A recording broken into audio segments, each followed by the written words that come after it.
Ma'am, nangangopya po si Scarlett sa akin, no? Apakasinungaling mo, Samantha. May nangangopya pala dito? Bagsak ka na sa akin, Scarlett.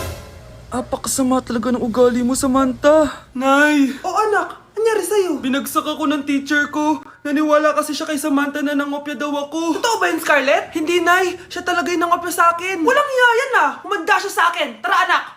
A few moments later. Ma'am, bakit niyo po kami pinatawag dito? Eh kasi ang anak mo, sinungaling. Siya naman talaga yung nangopya kay Scarlett eh. Hindi po totoo yan. Para malaman natin kung sino nagsasabi ng totoo sa inyong dalawa, mag-quiz na lang kayo ulit.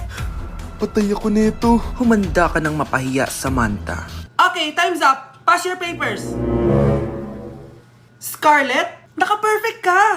Yes! Talino talaga ng anak ko. Samantha, wala kang tamang sagot. Ikaw talaga ang totoong nangungopya. Nakakahiya ka, Samantha. Humanda ka sa akin sa bahay. Tara! Huwag po, Nay.